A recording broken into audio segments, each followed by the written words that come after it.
So I think we're live. I'm here with Aidan again. How are you doing, Aidan? Good. How are you, man? I'm doing all right. Thank you very Good. much. What are you drinking? This is a free Perrier energy drink that I got because I ordered my groceries online, and Nice. they gave me a free Perrier energy drink. With like caffeine? Yeah, caffeine and some guarana or something, Ooh, guarana.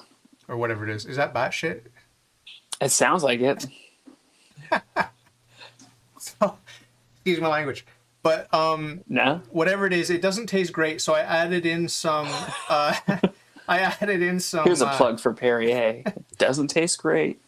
I added in some. I have pamplemousse or whatever it's called, grapefruit flavor, and Get pamped, man. I put that in, and but the thing is, it's making me nervous because all the caffeine. I don't do caffeine normally. Really? No. Why not? Because it makes me nervous. Oh, dude, you're missing out. Wait, so the La Croix, as I call it, the La Croix pamplemousse. In the States, we don't really call things pamplemousse. The first time we ever saw that was on the fizzy drinks, the La Croix drinks that like pamplemousse became a thing. It's just grape. It's just grapefruit or grapefruit, right? What's the brand name? Yeah, what's the brand name of the thing? La Croix? It's LaCroix. La Croix. Pamplemousse. Let's see what it is.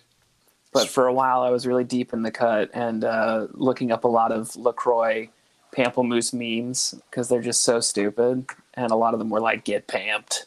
You know what La Croix means, right? No, I don't. The cross. Does it? Yeah. Oh, La Croix. I didn't think. La Croix de Christ. Now, the cross so of like, Christ. Why would it be used on like a fizzy drink? It's just a popular French name, like, and there's a place called La Croix in France. I can Google that. La Croix, France. Okay. Oh. Is that a place? Doesn't seem to be a place. Maybe I'm wrong about that. Maybe it's the name of a news publication, La Croix. Oh, yeah. So enough about that. Let's not tangent too much. But yeah, I've got about an hour because my wife wants me and needs me. We've got Dexter Newblood to jump into, so we've got a first episode down, and now we gotta see where this is going. That's a serial killer guy? Yes, it is. He is. I thought he moved to your country, but apparently it was just upstate New York, and I'm disappointed that he went from Florida to New York instead of Florida to Canada, because I was just like, look at that. But cool. So what season is it? It's like the 9th or something like that. Oh, yeah. But that reminds me. This is not a good segue, but I should share the link with Matthew Murdoch because I told him I would give him the link and he can hop in here. Share it to Kieran. Let him. Well, Kieran's going to be painting, but share it to him just in case he wants to come and talk. Hop on. Yeah. Okay. Of course he wants to hop on. Let's see if a couple of dudes. Hey yo. Yes. Oh man, he really railed me the other day in like one of these chats that we're in. Okay. So he it was so good. He was talking to one of his friends who I believe is an Orthodox priest or a deacon. His last name I think is Deacon, so I think his name is Father Deacon. But Kieran, how does he say this? He's just so ridiculous. Hold on a second. He talks that this guy is like chatting. He's saying he needs to lose some weight, and Kieran's like, "Funny story. Aidan lost a lot of weight." And he said he just woke up one day and stopped smoking cigarettes and decided that he had to lose a lot of weight. And then he's like, then he proceeded to say that it was from my having danced in a bunch of gay bars, I believe was what it Like, all right, Kieran got me there. He's obsessed with you and gay sex. Those are his two obsessions. Kieran? Yeah. Yeah. I've been told that I'm obsessed with poop. So, Okay. That's why he's so attracted to you. I guess so. It makes Kieran's it makes a ridiculous. lot of sense. All right, David, I've So, got some questions for you today, actually. sure. All right, so we've been talking about the Rosary, and I wanted to know how long you have been praying it. Well, since the beginning, like since my conversion in 2009. So you've had over 10 years of consistently praying this devotion? Yeah, I've skipped. What's the biggest block I've ever skipped? That's a good question. I think I've never skipped more than 2 days a week. I don't think I've ever Wow, done more than that. But I only do that's the. awesome. I don't do the full rosary. As you know. No, it's like 5 decades, but you've Yeah, done it. But you've done 5 decades pretty pretty consistently consistently. inconsistent. Yeah. The Yeah. promise to get the promises, you have to do a full rosary once per week. Mm-hmm. Did you know that? Of the you mean the Yeah. confraternity? Yeah. Yeah. You knew about Uh-huh. that. So, Yeah.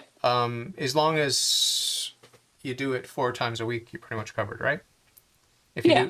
If you do different mysteries, I I kind follow the of classic. I follow the classic Monday Tuesday thing okay.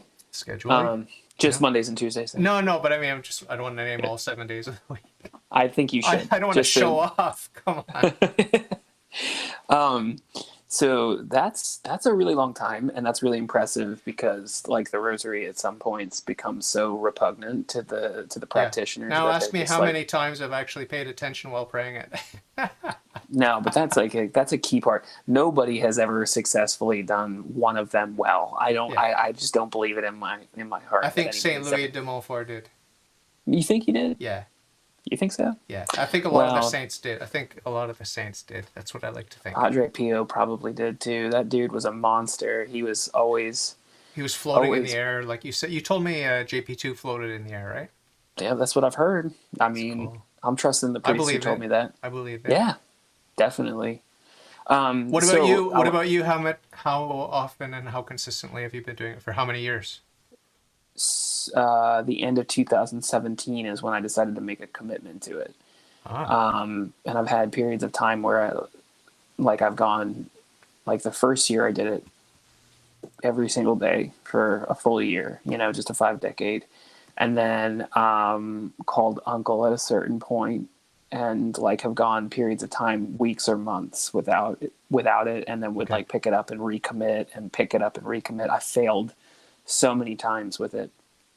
But I've also had moments with it where I pray it more than the 5 decades Yeah. a day, because it's my primary prayer. So if I had just, at this point I've built up enough of a relationship with it where I know, like, okay, I have no reason not to squeeze 5 decades in every day. Because if worst comes to worst, I can just pray the sorrowful mysteries, which is like sadistic to think this way, but it's like, well, those are always easy for me because like, Yeah. suffering And is it's like Tuesday. Today is misery loves company. Sorrowful Tuesday. Yes, it is. Do you do? Yes, So you it do is. follow the Nope. recommended thing? You don't? No, I just do whatever I feel inspired to do. Okay. So Yeah. yeah, I try not to be too scrupulous with that with me, because I'm just like, you know what? If I'm picking it up and I'm praying like one of the traditional sets, I don't really care. And if I end up praying more, then I'm like, oh, I'm set. So today I prayed the sorrowful and the joyful, Oh. and with no intentions of praying the joyful. I was just going to pray the sorrowful all day. I was Ah. basically just going to repeat it, because I do that at times too, where I do nothing but pray the sorrowful mysteries I found over and it. over. I found a new thing that I tried twice, and I'll bounce the idea off you and see how you feel about it. Sure. Okay. So, I know it's kind of a bad habit playing video games, but there's this new video game I'm obsessed with, which is very wholesome and there's no sex or violence in it. But it's very calm and there's no stress, there's no pressure, there's no time, there's nothing. You're just building stuff. Okay. Okay. And Minecraft? it's called Astroneer. Okay. Pastronier. And it's just a cute little game, kind of like a Lego mechanic. Everything's clicky and little sound effects as you build your little things and whatever, okay? So it's just kind of like if you want to do a brain dead activity that's kind of fun, like playing with blocks, it's kind of like that, but for adults, I guess. So anyway, what I did is I said, okay, I wasn't in the mood to pray my rosary. It was a Saturday or a Sunday, I forget which. But I'm obsessed with this game, so I thought, okay, while I'm playing this mindless game, what if I do the rosary, but because I'm not really paying attention, because I'm playing a game while praying my rosary, that's not really very good. But what if I do like an hour and a half and I do all, how many mysteries are there? 20? Mm-hmm. If I 20 do all mysteries. 20 mysteries, because I have, I like to listen to it. It's like it's a nice way to pray the rosary is to listen to it. So Yep. I put it on. It's actually my own version with my own voice. So it's kind of like it's me praying. You know what I mean? Sure. So I did that. It was like an hour and a half, and not really paying attention, but just kind of absorbing it. So I kind of like the idea of working myself into a headspace where I can feel comfortable with. Because normally I would have a heart attack, like a panic attack, thinking about, oh my God, I have to do like all 20 mysteries. It's too much of a commitment, and it's too much time, and like I'm just going to be on the edge of my seat the whole time. Like, am I going to get through this and whatever? But it was nice because I just said, look, this is a freebie thing. It's kind of like a half-hearted rosary, but I make up for it by doing an extra long one, 20 mysteries, which I don't normally ever do. And I enjoyed it. Like, I enjoyed that. And I think if I get in the habit of doing that, it'll put me in a more relaxed state, because my prayer life is always nervous. But I was completely relaxed as I was just sort of mucking about building stuff in my video game and listening to that. So just want to get your feedback about like the pros and cons of that, and how much that counts. Like, does that count as doing the rosary or not? Or Yeah. So I guess I have some pretty liberal views on what counts and what doesn't count. But I think that prayer in different contexts, like just praying and being okay with praying badly and praying in weird ways, and like praying just in moments that like people would consider inappropriate, I think that those are really beneficial, because we're supposed to be striving to pray at all times. And so like if you're playing a video game and you're like decompressing and you're using that also as prayer time, I think that that's really special. And that like it's kind of just bizarre in general to think of that, but it's like why not? Like, why do we always have to like sequence compartmentalize. off? Yeah, we always have to compartmentalize. So and not only that, but it's like pruning your neural networks so that like you're saying, like, because you're giving yourself a stimulus, like a long, like, in this case, you're attempting to do something for a longer amount of time that would usually elicit some form of extreme anxiety. Because I'm sure you still experience the anxiety even with just 5 decades, right? Yeah. Because you still feel like you have to get it done. Yeah. Right. So it's like exposure. You're exposing yourself to something that would normally elicit that like fear, or like that fight or This is flight an kind of addiction response. thing. This is an addiction I term. think, yeah. I mean, yeah, I think so. Because what you're just like allowing yourself to like get comfortable, just being around something. So like it's like exposure therapy. And so, like if you were afraid of a dog, you wouldn't just go up to dogs and start petting them. You'd be like 10 feet away from a dog, then 7 feet away, then 6 feet, 5 feet, 4 feet, that type of thing, until eventually you're just sitting next to the dog and then petting the dog and then petting the dog for 1 minute, 2 minutes, 3 minutes, that type of thing. So if you're listening to yourself pray the rosary, I see no reason why that wouldn't be incredibly spiritually beneficial and count for your prayer for the day, especially if you have like a passive receptiveness to the whole process. Yeah. But here's the other mind boggler.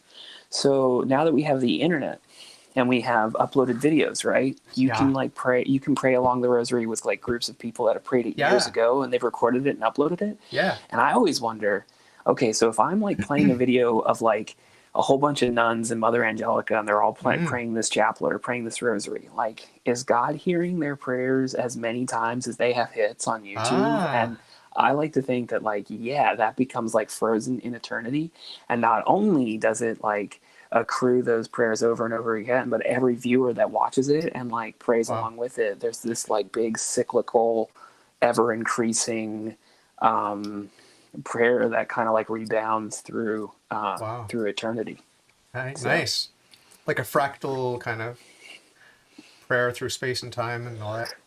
Yeah, and I mean that's how prayer is anyway, because it goes outside of space and time. So yeah, I found a nice YouTube video. Okay, I got two things to say. One is they do Zoom rosary every day, twice a day on a local Catholic radio station here in Montreal. And I haven't tried it. I just learned about it today on the radio as I was driving around at work. The other thing is I found a really nice rosary. Let me see if I can find the reference for you here quickly. And I'll just say Joyful Mysteries. And I can find the one. Can you hear, if I play audio, will you be able to hear it? don't know. In saying Can you hear anything? Mary invites us to join her on a journey through the life of Jesus. When you listen back, you'll In it, hear the it. Holy Okay. Spirit asks us I'm just to going to let this imitate play the for 2 faith and seconds. love of the Mother of our Savior.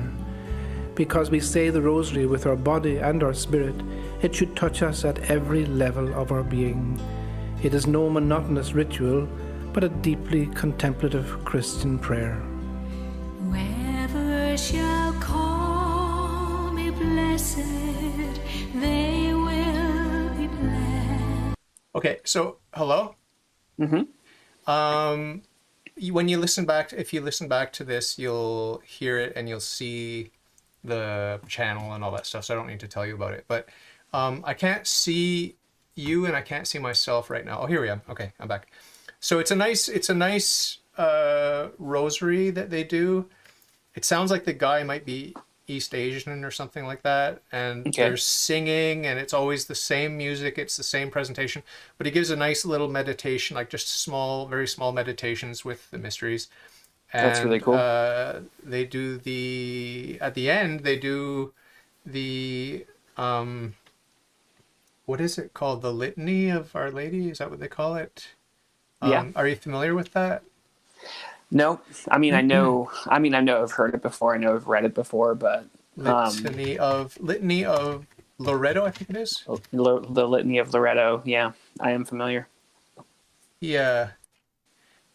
Lord have mercy, Christ have mercy, Lord. Well, that is a slightly different version than what I do. Heard those before. But it just goes on and on. I pray it every day. I've actually memorized it. Have you really? Yeah, I've memorized a whole bunch of prayers. It's one of the things I love most about prayer. Even though I'm not good at prayer and I get nervous during prayer, one of the things I really love is, because I've always complained that I don't have a good memory, but I've managed to memorize like a whole buttload of prayers. Excuse my language. But buttload of prayers. Buttload. Man, you're so naughty. I should publish a book like David's buttload of prayers. That'd be awesome. Anyway, that would be great. Anyway, yeah, it's something I enjoy, is trying to use my memory. For example, let's say that you and I both know some guy, like whatever, because we watched his video or whatever, okay? And you're like, oh, do you remember that guy that did the video about the Litany of Loretto? And I'm like, yeah. And you're like, what was his name again? And then I would have to like search my memory. And I'd be like, don't tell me. Let me try to find it, right, in my memory. And I don't want to look it up. I want to find it in my memory. That's one of my favorite things to do. Like, is to tell myself, David, you know this guy's name, right? Because you've been exposed to it X number of times. You know that you know it's in your memory. So now it's a fun game to try to find that, to scan and to like figure out where find it, and not only to search around and find it, but to watch the process of trying to find it, and to try to figure out what is it that leads you to that information. Okay, is there an explicit technique that works, or is there are there loose associations that you go to? Like, I like examining that thought process of pretty cool. searching the memory, because it's very mysterious, the mind, the human mind, and the memory and the imagination. And like, I mean, I'm a little bit cautious about the imagination because of the Orthodox and how the Orthodox talk about don't indulge it, don't explore it and all that. But sometimes when I'm having trouble falling asleep at night, I do tell myself, okay, you can allow yourself, as long as it's not pornographic imagery, you can allow yourself now to kind of let images come to you. And I mean, in Eastern religion meditation I think they shun imagery, but they also explore going beyond imagery. So I'm not sure how that works. Maybe you could talk about that. But I don't know too much about imagery in Eastern meditation in that context. I know that they use a lot of visualization, but that's like that's like a whole other field of what's it called? Like The Secret, like it's like self-manifestation. So it's kind of New like age see stuff. Yourself owning that Volkswagen Jetta, and it'll be yours. I don't know why I picked a Jetta, but you know, that kind of thing. But I didn't really get too much into. Well, it's a coincidence, a real big coincidence, because this episode is brought to you by Jetta, and now stand by for the next announcements. Do you ever watch YouTube videos and they have like they're just having a conversation and then suddenly they segue into the sponsor? Have you seen that? I've not. Well, yeah, I guess with Pints with Aquinas, there's like different things, but it's like, you know, the Catholic content. It's all like Catholic stuff that they're advertising. So if I see the what's the Lent program that all the dudes do and they all brag about it and they all have to talk about it? Exodus 90. Okay, done. They all do. Nah, don't worry about it. Tired of hearing about it. It's like it's so overly Catholic. It's annoying. It's like, okay, we get it. You like to fast. That's cool. We got to be real men here.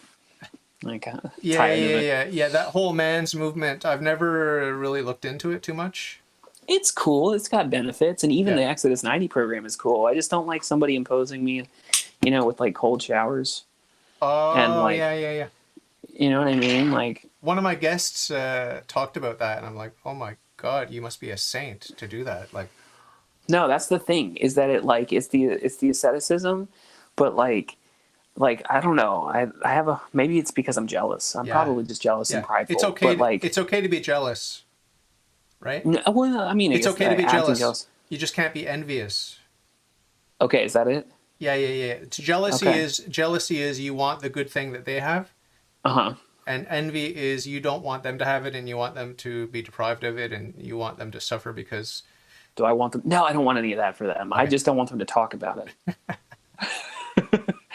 No, because it's just like, because it equates asceticism with holiness, and it's like, well, yes and no. It's like saying like suffering and sorrow equate love. It's like they only equate love. They only merit something is if you intentionally use them alongside of love. So like sorrow, you know, and self-deprecation are only working if we're doing it for the love of God and doing it for the love of man. Otherwise, in and of itself, it has no merit. So like me, you know, like showering in cold water and not watching Netflix for 90 days to talk about it with a bunch of bros doesn't mean anything unless, of course, I'm, you know, using it to become more humble and using it to get to God. Yeah. So, but I guess I shouldn't call anybody out on that. Yeah. Well, because you know, I think that I agree with you that there could be pride involved. Like Jesus said, don't be like the hypocrites that show they're wearing ashes on their head and sackcloth and all that when they're fasting and all that sort of thing. Don't make a public display because they've already had the reward. Right. You're better off saving your reward for heaven and all that. So I agree with that. But I also, I can't help but admire people that have any discipline or any self-control or any temperance or moderation. Like I just can't help but admire them. Even if they're doing it for all the wrong reasons, I still think, wow. Right. And even if they were doing it for the wrong reasons, there's no real way to say to like put a finger on it and say like, see, that one's doing it for the wrong reasons. You just don't know. We don't know the heart. So, but here's the cool thing about stepping on the gas, going full throttle with that stuff. So like, I always have a hard time. There's a certain group on YouTube, Gabby After Hours. He does some really good stuff. And he like talks about the Rosary, but a lot of them are really hyper into 4 a day, you know, and like, dude, my whole life changed since I've been praying 4 a day. The complete Rosary? Yeah. Which is like admirable, but at the same time, that's a big time commitment. And so, I'm like, and it is possible. It's definitely possible. Cause like I saw this and I was like, you know what, I'm going to make an attempt to do this. And I did it for an extended period of time over December and January. Wow. And it was a really cool experience, but here's the thing though, David, like you do it at the expense of other things. So like spiritual reading kind of drops down cause you don't really have time to do that. Like the Bible or watching watching Netflix. Yeah. Well, no, but and then you also find that a lot of the time to get it done, to meet your commitment for the day, you're praying at inopportune times. So I'd be like shopping at the mall and I'm like praying, half shopping. And it's like, you can't really do one or the other very well, you know? And, but the cool thing is about that is that you,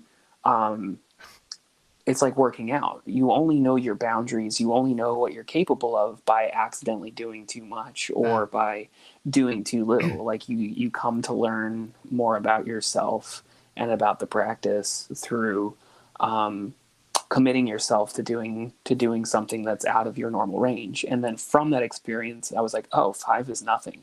Well, and whereas 5 used to really, 5 decades would like, there'd be days when I'm just like, I really don't want to do it. It would like emotionally crush me because I'm just like, oh, I feel like I'm being drugged down by this dead weight. Yeah. And from that experience, it's like, one rosary versus 4 rosaries is very, very doable. And there's no reason why you can't do it. There's so many opportunities throughout the day where you can go back to your prayer. You can break it up. Yeah, you can go back to it. And so, so while I don't necessarily think that like, I don't know, there's just something about harping on quantity. Yeah. That I always have a real struggle with. I like understand where they're coming from because you can see really good fruits come from it. But you can also see, like some of the negative aspects of it too. Yeah, I can be, I'm going to be honest here and it might be embarrassing, but if the church didn't so strongly recommend the Rosary, I just would not pray it. I would not pray it. I would not pray it because it's not my natural instinct. It's not something where I felt like I'm benefiting from it. It's only because the church says, hey, this is really important. And all the popes and all the indulgences and all the saints and everyone, I can't ignore that. I cannot ignore the weight that the magisterium gave it and that the saints gave it and that everyone's giving it. I just can't ignore that. But left to my own devices, if I didn't know about all of that, I just would not do it. My prayer life would be a lot simpler, right? Because I wouldn't do the Rosary. I wouldn't do any really fixed prayers ever. What would you do? I would just do the little spontaneous prayers that I love so much, like just I love you and thank you and please help me and I'm sorry. That's it. That's it. Like just little ejaculatory prayers, like ding ding ding ding. Right. And maybe the Jesus prayer, like the Jesus prayer, I do have an attraction to it. I do pray it. I pray it's like my back burner prayer. That's just if I find myself locked and loaded. It's ready to come out, like if I'm frustrated and if I'm annoyed, and which happens a lot. Like when I lack patience, I go to the Jesus prayer. You know what I mean? That's cool. Yeah. That's really cool. And I'm finding that as I'm getting older and as sort of the past 2 years of the pandemic and the lack of access to the sacraments, I find that I'm more impatient and irritable and just nasty. And so the Jesus prayer comes out a lot. Like today I ripped my jacket, like carrying, because my bikes get stolen like there's no tomorrow. I think it's karma because I used to steal bikes when I was a kid. And so I've had like 20 or 30 bicycles stolen in my adult life from me. For real? From me, yeah. Wow, dude. So I think that's a bit of karma. But I try to accept it. I just accept it, and I thank God for humbling me in that way and for giving me the punishment in His life and these sorts of things. But I was carrying my new used bike, because now I just buy used bikes because I lost so much money on expensive bikes that got stolen. But I was carrying my used bike up the staircase because I can't leave it outside, and I live on the 3rd floor, so it's a lot of lugging heavy bikes up the stairs. And my jacket gets dirty, and today I ripped it, like carrying this bike up a narrow stairwell, and things like that, like just that aggravate me, and I was just annoyed. And so there's this impulse to say, I think I mentioned to you before, where I have an impulse to say Jesus Christ as a curse word, like a lot of people do. And I just flow it into the Jesus prayer and keep praying that over and over again. Cool. But that initial moment is genuine frustration, and it's a pejorative use of that word Jesus Christ, right? And so I just I don't beat myself up about it. I just say, no, that's not the way, and I just roll with the proper use of the word and the name. Because it's a powerful name, That's right? really cool. It's a powerful name. It's a powerful name. Even for Satan, he wants to inspire me to misuse the name. It's powerful for him, and it's powerful for the good guys, right? So it's like, just like sex. Like, sex is good for Satan because he can win a lot of souls with sex, and sex is good for God because he can win a lot of souls with sex, right? So it's same with food. Satan can win a lot of souls with food, and God can win a lot of souls with food. Right? The misuse of food and the proper use of food. The misuse of sex and the proper use of sex. Like, every good is a tool for Satan and a tool for God, for both of them to win souls. That's how I see it. Yeah, I really like that. I think that's cool that you like reorient yourself to do something, because that's really all you can do once you, once you decide to make a change, is just continually redirect until one day it just comes naturally, or that stuff just kind of sloughs off. Like, if I said the F-bomb instead, then I couldn't really, there's no prayer that starts with the F word, right? I'm aware of. Just kidding. I'm kidding. I'm sure there are tons of them. What? No, the ejaculatory ones, the ones that are off the cuff. I'm sure those are the ones that contain the F word. They're very genuine. I think that there's something to be said about humanity admitting their dirty, broken, awful, just situations, and meeting God in that situation. I think it's cool. This conversation is reminding me of... Kieran says Aidan is gay. I didn't know that. I think we have to end the conversation now. I don't speak with gay guests. And he says, "Hey Aidan, great shirt." So it's good, Kieran. I just read, he should hop on the call here, even though we don't have a lot of time left. We have about half an hour left. I just read a quote by a saint, and he said, the reason that humility is the best tool we have, one of the reasons, I'm paraphrasing here, obviously.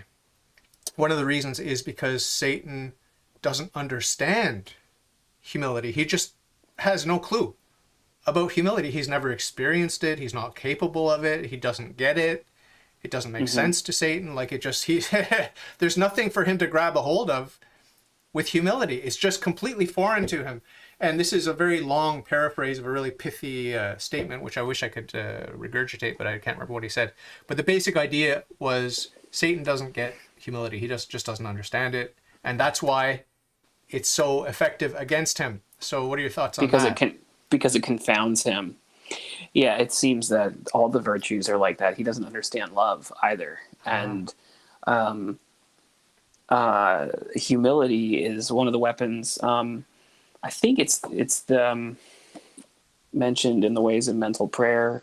Dom Fahodi, Lehodi, Vitalis Lehodi.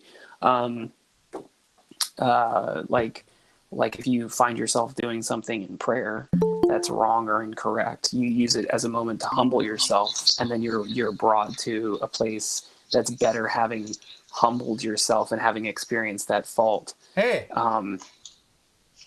Hey, sinner. And that's why it would confound Satan, because it's something that's immediately used to turn sin into something that warrants even greater grace. Cool. Hey, your brother looks wild. I'm painting right now. Ah, cool. Painting for my buddy at church. Oh, And wow. yeah, it's very good. It's very good sandwich. Yes. Looking good, bro. Okay. Oh, shush you. Hey, Kieran. How you doing? People at work saw some pictures of you and saw like your video of you making tea, and they're like, "Yeah, Aidan, he's just like you. He's just not as good looking." Oh, I'm sure they said that. No, that was legitimately one of the comments that was made. Oh, really? Like, yeah, it was awesome. Wait, I wasn't even in that video. My face wasn't even in that No, video. your face wasn't in that video, but I made sure to back it up with a photograph of you, so that way they would know that I am related to you, but that you are like the, I'm the better version. Hey, did you do your cutting around all the trim and everything? No, my boss David did that because I'm a noob at painting, and I wouldn't trust myself to do that. Otherwise, I would have to tape it first, and that would take more time. Okay. So don't judge me based I upon this. I can give you one tip right now. All right, go ahead. Put more paint on the roller. You put more paint on the roller. How's that sound? David, Gotcha. why'd you let him in on this this conversation? This is gonna just Railroad. This is really gonna flounder. Yeah. No. Let's just ignore him, and he'll work. He'll work, and we'll talk, and he'll listen. Kieran, He'll give color commentary. Did you catch David's comments on the Jesus prayer? I caught his comments on remembering a buttload of prayers and everything following. Okay, that's good. Yeah, that's a good way to look at it. Saying JC in a derogatory way and then turning that into the prayer of Jesus. Beautiful. Yeah, and then flowing with it. So did you know I invited Matthew Murdoch and I sent him the link, and he might join us if he gets home from work and whatever. Yeah. Wow, that's awesome. He emailed me, and I guess you guys haven't talked to him in a couple of weeks or months. Yeah, it's been a while. Yeah, it's been a while. Shut up, Aidan. Okay. Fair enough. So that would be exciting. I don't know. He's been emailing me like once per month kind of thing, like over the past 2 or 3 months. And so I'm hoping. I don't know anything. I don't know anything. He's just like, hey, I've been thinking about you, and we should catch up, and it never happens. So I think he's probably busy. And but let's hope that we can have a group chat sometime. I'd like to get Nick Stumphauser on here too. You guys have met him, right? Oh yeah. I have. Awesome. I haven't met Nick. No? Nope. I don't know if I met him either. I might have spoken with him via email, but Okay. Yeah, I don't think I actually talked with him.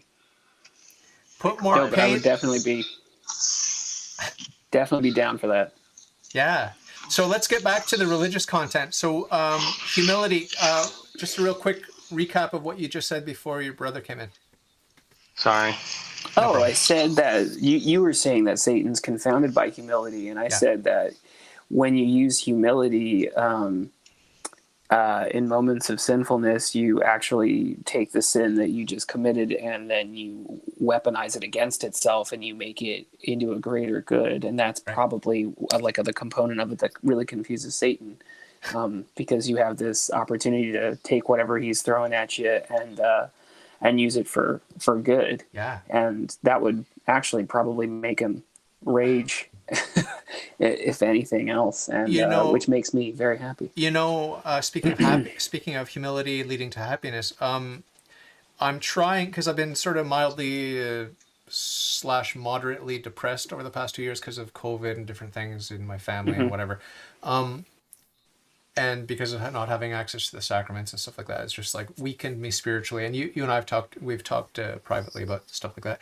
But anyway, one thing I read, I think it was Saint Alphonsus Liguori and many other saints probably talked about how we need to have a simplicity in front of God with our sins, and we have to have always joy, like the saints always had joy, even if amidst suffering and whatever, sorrow for sin, they always had joy. So we need to have this joy. And I think my goal as a Christian is to use that as a litmus test. Like, do I have the joy of Christ? If not, then basically I'm sort of still enslaved by Satan. And so the litmus test is to have the freedom, to have the joy, because when you feel bad about your weakness or your sinfulness, because I've been more sinful this past 2 years than I was the previous 10 years combined. When you feel heavy, when you feel sad, when you feel guilty, when you feel depressed, when you feel all these things, that's not the Christian way. That's not the Christian way. It's not. And it's pride. It's pride because he said, oh, how could I fall, or how could I turn to eat my vomit like a dog? You know, like this idea, like it always comes back to me, like I'm like a dog. I'm just like a disgusting beast, and I have no self-control, and I'm just a worm, and I'm just a faithless sinner, and all this sort of thing. And this sort of self-deprecation, it's okay to a certain extent as long as you maintain your joy. But when it becomes like a toxic self-hatred or some kind of darkness, that's an indication that it's prideful. And you need to remember, like, hey, like Saint Teresa of Avila said, I think, she said, look, this is what I do. Like when she would sin, and her sins were nothing compared to mine, but when she would sin, she'd say to God, this is what I do. This is what I'm capable of. This is what I bring to the table, right? So if you want more of that, God, then just continue to let me be me. But if you want me to be Christ-like, then you need to come and take the wheel, as the Protestants would say. Jesus, take the wheel. You know, take control and let your will be done. Because if it's going to be my will, it's going to be done. This is what you get, right? This is what you get every time. So it's a sort of like a simple, matter-of-fact statement that this is what I bring to the table, nothing but ugliness, sin, selfishness, whatever. And I acknowledge that. You already know that because you're God, you know everything. But like, hey, can we go back to where I'm in a state of grace and where I'm doing your will? That would be great. You know what I mean? That sort of matter-of-fact thing. And not getting heavy about the fact that, oh my God, like over-dramatizing what you bring to the table, or pretending like, you know, suddenly it's no longer the case. Because if I look back at my own personal history with sin, it's like I was sort of sinning as an atheist, or whatever you want to call me, for most of my adult life. And then I had my conversion, and then I had a lot of graces, and I wasn't sinning as much. And then with the past 2 years, I started sort of reverting back to like a dog eating my vomit to a certain extent.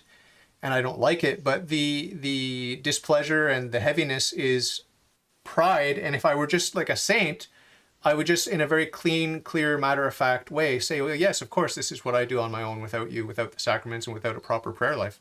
So I just want you to give your 2 cents on that. I know it was a very rambling and sloppy portrayal of the saint's words and ideas, but did you get the message, what I'm talking about?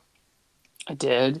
And I would like to say that, like, I don't like the word more when it comes to, like, analyzing, like, our own sinfulness, because I don't know if we have the vantage point necessary to say, like, oh yeah, I'm sinning more, because the context has changed. So, like, the longer you go, like, you know, the longer your walk is, the more that you've been involved with your faith, things start to shift, and there's less cookie and more you know, more coal, basically. So, like, like you're not getting consolations, you're not getting certain things like you did, certain graces, things just aren't handed to us after a while. So like objectively you can say like, yeah, I'm committing more of this sin, and it's like, well, yeah, maybe you've been committing more of that sin, but the circumstances around it are that you've been here for a while, and you've had a chance to like let like the fire die a little bit, things cool down, and so you're not getting rewarded. You're not getting rewarded in the same way. So maybe that merit, maybe how you're behaving now, maybe your responses to it are actually more beautiful in the eyes of the Lord compared to like when you first converted and you were sinning less and like being oriented towards holiness or whatever you want to say. Because it wasn't as difficult for you. It was more God and less less David. The image that comes to mind as you're speaking there is of the little child. I don't know how old, but very uncoordinated, helping his father or let's say mother. Okay, helping the mother to make supper, like to make the salad, to cut the vegetables, or to make a cake or whatever it is. I'm just using this image because it's easy to understand how a child would make a mess in the kitchen. We could use the image. We could use the image in the work shed too of the boy helping his father to build a shelf or something. But I like the cooking analogy best because it's not a big deal. Like if he makes a mess in the kitchen and like it's you can still salvage the meal kind of thing. And the parent knows that the child is not ready to be an adult and to cook a proper meal, but it's just training. And when the mother is holding the wooden spoon with the child and holding the hand of the child to make the stirring motion, and the cake turned out beautifully, and then the next time she sort of lets him stir on his own and add the ingredients on his own, and he makes a big mess of everything and puts salt instead of sugar and whatever. Like the mother just smiles, right? Because she knows there's no real harm done. He's learning, and it would just be prideful for that child to throw a tantrum when he realizes he's not like a Michelin star chef yet, right? Kieran, what do you think? So the one thing that David said, I don't know if he was just talking about the saints in general, but there's one saint, I think of the Russian church, who said that, we shouldn't think that we're so sinful that God can't save us, but we also shouldn't think that we're saints. Basically, those two extremes are delusion, and rather we should say to ourselves that I'm a sinner, but God loves me, and I place my trust and my hope in him. And so when I make a mistake, I go to Christ in his mercy, and him and Panagia will take care of it. Nice. And that's it. Nice. Kieran, I got a notification that Google Meet only gives me 1 hour, and it's been 48 minutes. So quickly, I want to get your take from the Greek Orthodox perspective. As you know, my wife is culturally Greek Orthodox, and she is very, very, very sympathetic to the Russians in the whole situation in Europe with the Ukraine. She's very sympathetic, and she showed me a couple of videos of Greek Orthodox priests and stuff like that, and she's very sympathetic.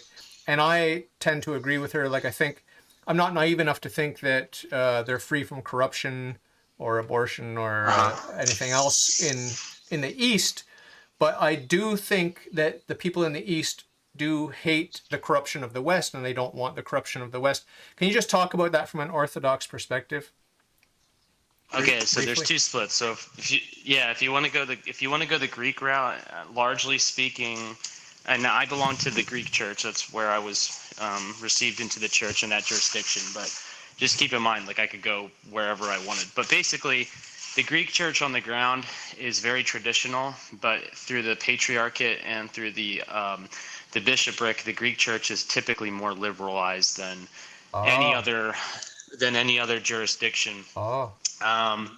So in terms of like, I was chanting at a Pan-Orthodox Vespers on Saturday, and you could feel some like, well, I won't say too much, but anyway, there's a lot of opinion in the Greek Church about siding with Ukraine, and for us, like what I say about it is that the geopolitics are very complicated, and there's a lot that we're being lied to about, and there's also a lot of prophetic words from the Greek saints, like Saint Paisios, Saint Porphyrios, a whole bunch of other saints, basically, who have said that Russia is going to be the instrument of God's judgment to the West.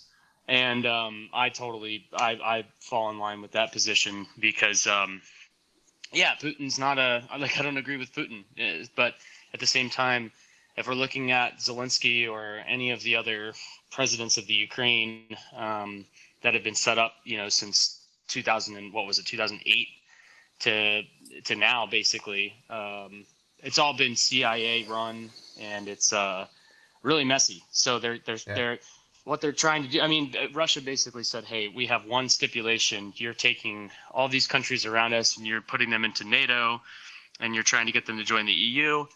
Ukraine's where we draw our line. Don't push into Ukraine. Don't have them join, et cetera, et cetera." And that's the one thing that the U.S. poked and said, "Well, we're going to do that anyhow." So all I know is that we're being lied to about a lot. And the other thing is that Patriarch Kirill, the Moscow Patriarchate, he's not innocent either. He should have condemned Putin's actions in invading, quote, because if you look at it in that sense, it is technically an invasion. Though again, I'm sympathetic. But he's been condemned by other Russian bishops. He's been not condemned in the sense of like anathema, but it's taken out of the diptychs, not being commemorated during liturgy, stuff like that. So basically, I see this as like another excuse for people to be Russophobic and to trash on. It's basically the Cold War all over again. But now. But anyway, go ahead. I just wanted to emphasize more the prophecies and from God's point of view, the wrath of God, and like King Cyrus being used as an instrument of God in the Old Testament, that sort of thing. Well,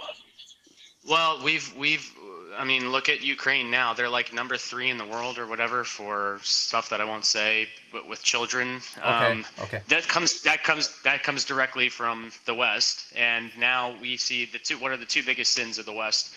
Number 1 would probably be abortion, and the second one would be pornography. Yeah. So you have these horrible things. No, just you'd probably say CP, but just in general, just wait, why do I have to gross, say CP? Disgusting sexual exploits. Google watches for keywords. It's because it's the U. I'm sure David will be fine. It's just small.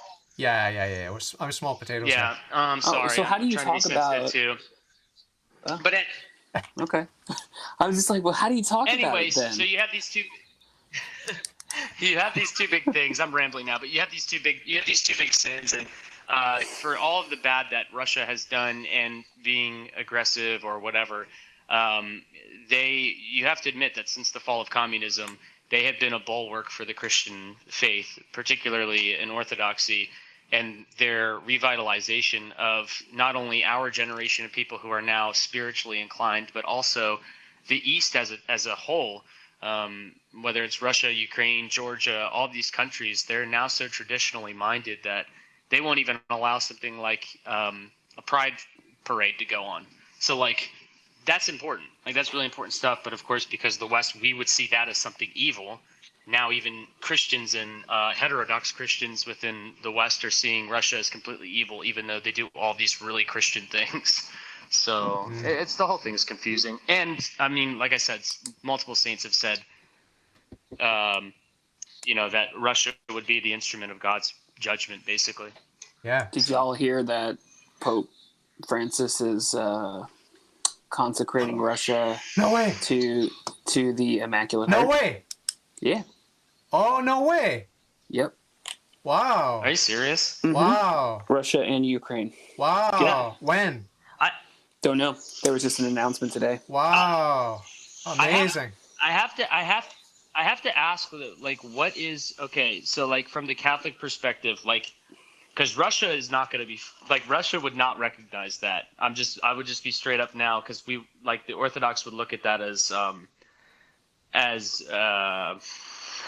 heart worship, basically. We would look at it as like a form of Nestorianism. So, like, if Russia's not receptive to being consecrated to the Immaculate Heart, Ukraine probably would be, because there's lots of Catholics in Ukraine. Mm-hmm. But Russia, not so much. What's the, like, how does that play out in terms of Fatima and all that kind of stuff if Russia's not receptive to it? Doesn't matter. I don't know how. I don't know if it works like that. So, Doesn't like, matter or not. Yeah. Because are there Russian Catholics? Yeah. Yeah, very, very tiny amount, but yes. Yeah, I don't really know, like, what this, like, I don't understand how, like, I don't know what the significance, I guess, would be, because in Fatima, it was originally interpreted that Russia would be converted to Catholicism, but when Sovietism, fell, and they saw that Orthodoxy was having a revival within the Russian Church and the previous Soviet bloc altogether, Catholic theologians started reinterpreting it as, well, no, they're just going back to Orthodoxy, but somehow that's what Fatima meant all along. And I'm personally not convinced of that. There's debate among even among Catholics, what that means, conversion to Orthodoxy, conversion to Catholicism. I don't know. It's I don't know. To be honest, I'm not as interested in that stuff anymore as I used to be, I guess. But, like, I would think that it would be at least somewhat important that Russia would get on that Russia would be on board with the consecration to the. I don't think that's how it works, because the Pope has consecrated the entire world to the Immaculate Heart, and, like, consecrated different, like, countries to different things. So I think it's just. So, I mean, he didn't say, hey world, is that cool? He just did it. Well, if the entire world has already been consecrated, then how come Russia needs to be consecrated? Because Our Lady asked for it to be consecrated by name. I don't know, and man. Who are you to question God? Wow, that's under the presupposition that the Pope speaks for God. No, we're talking about the apparition of Our Lady. We're not talking about the Pope. Oh, well, that's also operating under the presupposition that the apparition of Our Lady was. Yeah, you don't have to accept the apparition. Even we as Catholics don't have to accept the apparition, right? It'd be kind of foolish not to, though. So, if it were something that were demonically influenced, for let's say, what would be the pitfall in my believing in it or not believing in it? Well, I guess would be the question. Because your question was, who are you to question God? And I'm saying that I don't presuppose that the apparition was legitimate.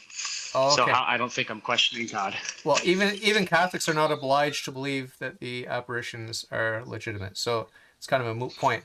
But I mean, if I had a Muslim and a Jew come into my home and say individually in their own religious way, I bless you and I ask the blessings of God to be upon you and your household, and I want God to protect your household, I would welcome that. I would never question that. I would celebrate that.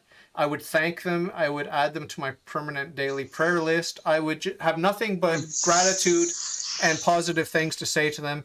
And I would consider them my friends because they're helping me to get to heaven by bringing the blessings of God onto me and my household. Okay? So that if I have that attitude toward other monotheistic religions that aren't even Christian, imagine how I would feel as an Orthodox about the Pope of Catholicism bringing this blessing on the world by fulfilling what is ostensibly an apparition of Our Lady making a request, right? I would always see that as a positive thing. Always. Just like Jesus said, if was it Jesus who said it? Or was it St. Paul who said, as long as the name of Christ is preached, doesn't matter if it's for good reasons or bad, right? What did St. Paul say? I don't read the Bible. Yeah, he's saying whether I'm Catholic, remember? Whether they're with us or for us, Christ is being preached. But the thing, I get what you're saying. The sentiment is essentially that this person has a personal belief and they are wishing blessings upon me, and how can that not be a good thing? And I would say on a personal level, yes, absolutely. That person is there's so many more pious Muslims than there are Christians, probably. Yeah. But I would say that again, doctrine does matter, and so like if we're talking about this on a sacramental scale, if we're talking about this on a global scale, and also even on a, let's just say, a liturgical scale, sure, it's one thing to have a Muslim come into your home and say, hey, I'm going to pray for you. Yeah. And you could take that as one thing, but it's a totally different thing to say, we can pray together, or, this is all basically, this is all good. We don't need to actually hash out the differences. So like we would never want to be confused, I guess, in those terms of like, okay, this is a good thing that Catholics are seeing as a good thing, and maybe Pope Francis has good intentions, but no, thank you. We don't believe in that. So like he can do it, but again, like it would be something that we would say, yeah, it doesn't really mean anything because we don't. Number one, it's not Christ. It's talking about the Theotokos, and number two, it's the Immaculate Heart, which we don't affirm. It's a real big dip in theology. There's a big chasm in that area. So he's free to do it, I suppose. But her heart is the flesh of Christ. I hope you realize that, right? Her heart is the flesh of Christ. Every piece of her flesh is the same flesh. It's one flesh with Christ. I hope you do realize that. It's the same flesh. It's the same flesh. It's the same flesh. It's not a hard concept. It's the same flesh. Mary's flesh is Christ's flesh. It's the same flesh. I would have to think about that more. Yeah, I would have to think about that more. That is the Mary was stretched wider than the heavens in order to be able to contain God, the Word, within her womb, and certainly she bore the Savior of our souls. But she bore Christ in his human nature. Yeah. His divine personage was not dependent. I know, but I'm not talking. Actually, Kieran, one of the videos you sent to me was a monk talking about why God listens to Mary, and her requests, and it's because he borrowed a body and borrowed blood from her. So, like, again, yeah, and that's fine. To say that it's ontologically the same, I would have to look into more. I don't know if that's accurate to say that. And number two, all of this again is operating off the presupposition that this is actually coming from the Theotokos. Right. That Fatima is coming from that, and I just don't. I'm not convinced of that. Right, but I'm not trying to be difficult, guys. I love you both. Yeah, no problem. But I'm shocked and horrified that anyone would take exception with any honor that's given to the Blessed Virgin Mary. Any honor. There's no honor that's too much honor, and there's no praise that's too much praise. Other than saying that she's God, she's not God, she's a creature. But other than saying that she's God Almighty, there's no praise that's too much praise. There's no attribution that's too much. I don't think it's a matter of praise. I think it's a matter of splitting things. I think it's a matter of splitting things up. The whole notion again of Immaculate Heart and isolating that from any other particular part of the Theotokos would be something it's totally foreign to Eastern Orthodoxy. So again, I'm not an authority. I wouldn't want to speak and say, this is totally, I would just say that classically speaking, if you were to read like Vladimir Lossky or any of the contemporary theologians of our church, they would categorically reject any type of heart fixation, whether it's with Christ or it's with the Theotokos. We just don't have that within our paradigm. So that's why the problem of consecration to the Immaculate Heart in and of itself would be a problem right off the bat for us. Yeah. And why Russia would just probably not be, not probably, they would not be receptive to it. I mean, just based on that. Yeah, but you know what, though? The thing is, blessings don't, the more that I think about it, they don't need to be. It's not a blessing, though. It's not a blessing. It's a consecration. It's a consecration. It's different. Yeah. It's different. Yeah.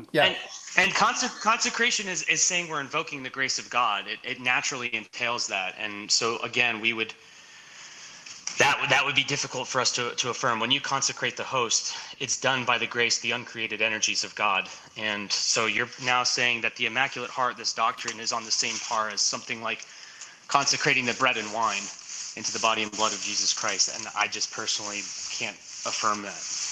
No, it's not a consecration in that sense, in that technical sense of the Eucharistic consecration. It's not, you're conflating the two notions. Like when I consecrate myself, have you never consecrated yourself to Jesus or to Mary, Kieran? I mean, not consciously. I have my my dedication to Christ, I suppose. So like, hey, Christ, Jesus, I try and pray to you every day. I try and devote myself to you and make every waking moment about you. I suppose you could call that a consecration. But as far as formally saying, hey, I consecrate myself to the body and blood, or I consecrate myself to the Immaculate Heart, like there's no notion of that within the consecration. It's a very precise term. It's a very precise term. We have tonsuring too, so you could be tonsured into something. You could be tonsured a reader. You could be, I guess, in a sense, consecrated to that particular duty, that particular instantiation of your walk with Christ. But it's not something that I don't think that you would undertake yourself apart from what your spiritual father says. Hey, here's your prayer roll. Try and live by this. Just do that kind of thing. You know what I mean? I don't know if I'm making sense. I'll let your brother respond while I search YouTube. I was actually looking at you, David, because I was wondering what you were typing. So like, I heard some words Karen said, and I'm like, those words are too big. I don't care. I don't know what he's saying. The consecration. I'm reading Wikipedia here. The consecration of Russia to the Immaculate Heart of Mary by a specific act of a reigning pope, along with all other Catholic bishops of the world, was allegedly ordered in a Marian apparition by Our Lady of Fatima in 13 July 1917. Consecration of Russia as a country would usher in a period of world peace. See, and that gives me pause too, because when they say peace and safety, then war and destruction. So, I mean, if I'm being honest, like the whole idea, it says that if you just read what you just said there, basically, can you reread that first couple lines that you said there? The consecration. It made me think of something. The consecration. Oh, wait, I'm sorry. Yeah, so the bishops, the Catholic bishops, and the standing pope, that it's a very basic principle. It's a very basic thing, and I should have said it already. But obviously, we do believe in the pope. We do think that there's a pope. We think that there's such thing as Catholicity of bishops, but we don't believe that. Like the Catholic Church affirms the Orthodox apostolic succession. It says we have valid sacraments via apostolic succession. Yeah. But we would say we would not give the same courtesy, unfortunately, with the Catholic Church. And so, right off the bat, again, it's another presupposition that we just wouldn't affirm based upon the idea that he has no authority in our paradigm. The Pope has zero authority in our paradigm. At this point, unless he repents and comes back and says, hey, I'm going to renounce all these heresies and... Hey, here, the news appears in the Wikipedia article. It says, Pope Francis announced he would consecrate Russia and Ukraine to the Immaculate Heart of Mary on 25 March 2022 at St. Peter's Basilica in Rome. Wow. A consecration ceremony is also scheduled in Fatima, Portugal by the papal almoner, Cardinal Konrad Krajewski. Wow. I'm very excited. Very interesting. I'm very excited. And Aidan, how do you feel about that? It makes me ask a bunch of questions. So, like, Sister Lucia, I think, right? She said it was completed. Yeah, she did. And so, part of me wonders why, like, Pope Francis, who seemingly hasn't really had any kind of like spiritual gusto or strength. He hasn't had it. He hasn't had all of a sudden saying, pontificate. He's like to quote my uncle, like lacking in spiritual balls in a lot of ways. Not nice, I know, David. But why all of a sudden he's just like, remember St. Paul before his conversion? Yeah, fiery one way, and then he was fiery in the exact opposite direction. So you're saying you can't be fiery communist antichrist and then become a fiery Catholic. I'm just kidding. I'm kidding. But Yes, I know you are, but come on, David. Okay, can I just ask one question before the time's out? yes, Okay. before they so drop the you know nukes. Okay, so not tasteful. So in the book of Revelation, when it says that the Antichrist will usher in peace and safety, and the false prophet will come and he will announce his coming, etc., etc., it says that even if it were possible, even the very elect would be deceived. Yeah, Can you imagine a situation in which, oh my gosh, we're on the brink of World War III, yeah, Pope Francis comes in, consecrates Russia and Ukraine, now all of a sudden peace is shouted, and then we have Pope Francis working with somebody else in tandem, and people are just like, oh my gosh, he's now just redeemed his entire pontificate. Because let's be honest, even though you look at him as infallible when speaking ex cathedra, he still has had a very shaky and rocky, last 10 years or whatever it's been, 9 years. He would redeem himself in one shot, and people would be like, oh my gosh, he just brought in peace and safety and all this stuff. And there would be so many Catholics that would be like, okay, that was really good that he did that. All these people that have been like, okay, like on the verge, kind of like Aidan, because I know Aidan's a little on the verge where he's like, I question things with this guy. I question things. And Lord forgive me for blowing up his spot, but like those are things where it's like, doesn't that make you question at all? Like, okay, it is possible. Maybe it's possible that the Pope could be either the false prophet or usher in a false Arab. Everything is manufactured nowadays too.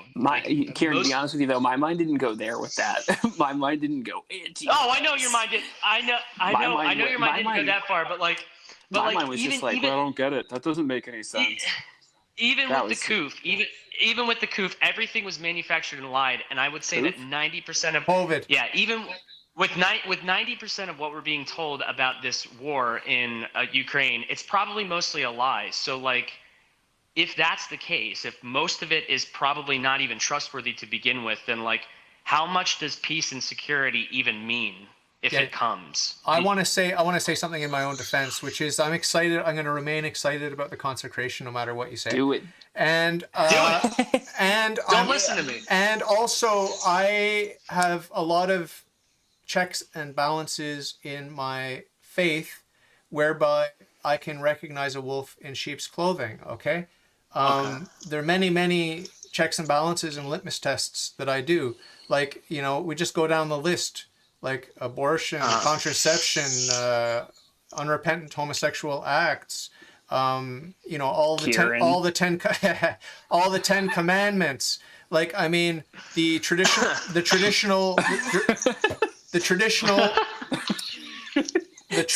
of the traditional teachings about family, sexuality, and that sort of stuff, contraception. All these things are litmus tests for Jesus Christ versus Antichrist, okay? And divorce, pornography, all these sort of things. Like, it's so obvious. Satan can't help himself, even when he tries to pretend to be a Christian, like with a cult leader like David Koresh or whoever. There's always sexuality that sneaks in there, always, or corruption with money or corruption with whatever. Okay, so it's I don't want to be proud and say that it's easy to recognize the Antichrist at work in the world, but it's pretty easy. It's pretty easy, right? Like, I know, I love you, David. I love you, but that's literally the Vatican. That's all of those things that you just said. The Vatican has indulged in time and time again. Yeah, but it's easy to see. It's easy to see. I suppose, but it's is discernment something that even an atheist can look at and be like, oh, I know for a fact that like this person is doing this evil thing. Like, discernment comes from the Holy Spirit, and if you don't have the Holy Spirit, then how do you have true discernment? So like, if a person from the outside who has no relation to Christ whatsoever can look at the Vatican and be like, well, what they're doing is wrong, like, what does that really even say? Like, that doesn't even mean a whole lot. So all I'm saying is that, like, it's true, he's not teaching that abortion is good on an official level. He's not teaching that sexual immorality is good on an ex cathedra level. But the Vatican has engaged in some really horrendous things. All churches have. I'm not going to sit here and say that the Orthodox Church is perfect. But, I mean, come on, dude. Like, No. There's some serious issues with that. There's some serious issues with that. I mean, you'd have to be blind not to see the corruption in the Catholic Church. But that's not the point. I mean, it's like the baby in the bathwater. And here, I mean, my understanding of the church is a lot more mystical maybe than yours. I see this church militant as a mixed bag of people who, some of which don't even have the faith yet, right? In the Catholic Church. They don't even have the faith, much less are they in the state of grace. But my faith teaches me that there are people who will end up in heaven who at this particular moment in time in the church militant don't even have the faith, much less the state of grace.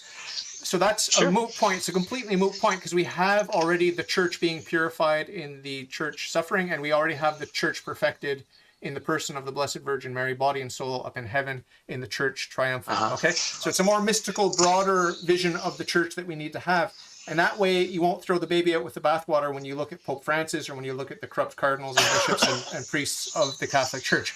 It's not an issue for me. It doesn't rattle me in the slightest. I'm disappointed in Pope Francis. I am concerned, I'm disappointed. But really, it's like we are going to be surprised who makes it to heaven and who doesn't. We're going to be surprised.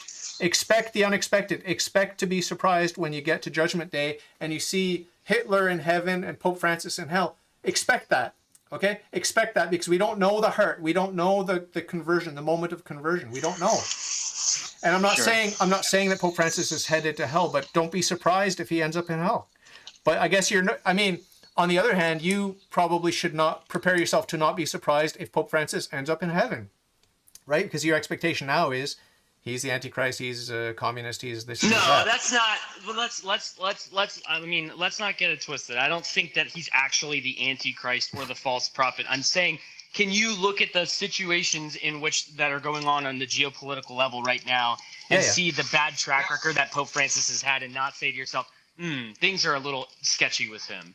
That's all I'm saying. I'm not some dispensationalist that's he's the Antichrist and blah blah blah. Like, I don't actually think that. Actually, Karen, I want you to be that villain. I think that would be funny. and listen. I have zero compassion in me, which is something that I need to work on. I find it very hard to relate and empathize with people that I don't know on a personal level. If I know you personally and I know that you're suffering or I can see that you're in sin, I identify with that because I suffer and because I'm constantly in sin, right? And I can look at that and be like, that's my buddy. I love him. I want him to be safe. With someone like Pope Francis, it's wrong of me, but I'm not going to sit here and say that I have compassion and mercy for him because I don't know him. So like that's something that needs to be worked out in my own heart. Yeah. And God have mercy on me for having any preemptive judgments about him or his soul. Yeah, but I want you to acknowledge that mystical vision that I'm trying to portray to you, where the church is militant, suffering, and triumphant, and they don't prejudge who's among the elect here in this fallen world. That's all. I think that people maybe sometimes, and this is my own perpetual fault and the way that I maybe talk about things, but some people get the idea that the Orthodox are so hardline that we think that if you're not Orthodox, you're not going to go to heaven, which is not at all. We have that mystical vision. It's called the theanthropic body of Christ. We have that exact thing in Orthodoxy. I think that you guys are better Christians than me, just based off of the little bit I know about each of your individual and personal lives. I can almost emphatically say that because of how gross and sinful that I am myself. Because of how humble you are. So one of the things that like I think about is like, okay, cool burn. I've said this before, and I'll say it a million times, is that we know where the church is, we don't know where the church isn't. We know where grace is, we don't know where grace isn't. We have these physical bounds, right? We just don't know who's actually going to end up a part of it. I try and keep that in the back of my mind at all times when dealing with people. Oh, yeah, this is gonna die. Anyway, so yeah. Or so Kieran, was that a display of grace? God is very angry with you. He's very angry with you. Actually, I was going to say it was pointing towards the truth. He was saying. Oh, okay. But God agrees. God agrees with you. But anyway, Kieran, you made fun of my shirt to start off, and now I'm going to make fun of your I said pants. you have a cool shirt. I like it. It has a cobra on it. I like it. It's Cobra Kai. I thought so. I just Yeah. couldn't see the full thing, so I just had assumed that that's what it was. But and here I am making fun of your pants and calling you ugly. forgive me for any kind of perceived aggression or actual aggression on my part. It's been a while since we've had a lively back and forth, David. Yeah. In terms of that, I don't have much to offer. I can't offer much spiritually because I'm such a baby. But I do have a room that You know, needs painting. And actually, speaking of which, that's not Yes. actually has nothing to do with anything. I need to go because Yeah. I got to wake up at the ass crack of dawn for Yeah. work, Okay. and Yeah. I Oh, wanna really? watch more. You do, Aiden? Me too. You're I've waking been up at working 4 a.m. since 8 o'clock this morning. 5. I have to wake up at 5 to say my morning prayers and stuff. Oh, that's Otherwise, that's I good. won't be That's able almost to as do it. early as me, but it's not as early as me. And then my work day is longer than yours, so I think we can come to the logical But it's also conclusion that not I'm a as late better, for you right more now. efficient human being. So It's also not as late for you right now. It's like, what? You're like 2 hours behind me. yes, it's 8:30 right now. It's 9:30 where I am. It's It 8:30. is 9:30 where I'm at as well. So. Yeah. No, I have to go because I'm gonna go hang out with my wife, and we're gonna watch Okay. episode 2 Oh. of Dexter New Blood. The And, Deuce. Oh, you're actually Deuce. watching it, huh? Yeah, it's good, man. It's good. You know, if you like that they twist everything that we hold dear Hey, to us. And Did you guys watch that stupid show on Netflix about the priest who is a vampire? Yes. yeah, it was good. Black Mass. It was pretty good. I didn't It was enjoy decent. it. I hated it I'm sure you did. because I hate I liked it. I It was hate good. all fiction and especially Catholic fiction that's demonic. You mean like? Well, it wasn't really Catholic. It was. I know, but it was it's- lapsed. But It's trying to use the trappings of Catholicism. It just bugs I me. thought they got some of it pretty good, man. I thought it was entertaining. I liked it. I thought it was like really makes you think about like beliefs. It was. and, It was. like what we It believe. was. It was pretty corny. It was pretty corny, but it was good. Kieran, It was you're so entertaining. gay. What? Bye, was cool. bye, What? bye, Aiden. So Matthew Murdoch says, "Sorry, I couldn't make. He's too busy. Too much happening, and he's too cool Oh, for it. wow. Too cool What- for school." What a guy. Yeah. Well, hopefully he'll. Dude. Oh. I don't have another battery. That's what sucks. Oh, it's a battery-powered thing. Mm-hmm. Oh. And it's the only source of light that I have, and I am light as a bat. Oh no. Yeah. Yeah. So. We'll see So what I guess we'll end it there. Thanks a lot, guys, and we'll have to do this again soon. And I'll get in touch with Murdoch, see if he can join us, or what's the other guy's name there? I can introduce you guys to Other Stumphauser. guy. Hey, Somehow, will you sir. get Matt Dillahunty to talk to us? So then all of us can No. just take turns slapping him. I'll invite Pope Francis on, and we can all chat. All right. That would Let's do actually that. that would be really cool. You That should would see be what his cool. schedule is and then get back to me. He's probably watching Dexter episode 2 tonight, so he's really busy. He's already watched New Blood. Yeah, we were talking about it. He's the one who told me that I needed to catch up, and I was like, "All right, Frankie." All right, Frankie, stop. All right, boys. Thanks All right, for being there, and nice seeing you. And your paint job looks good, Kieran. Don't patronize me, David. No, it looks good. It looks good. Uh-huh. Yeah. Sure. So take good All right, care, love you, man. and remember me and mine in your prayers, and you guys are in mine. Okay? Yep. Same, buddy. Love you, Love buddy. you lots. Bye. Peace. Bye. Bye.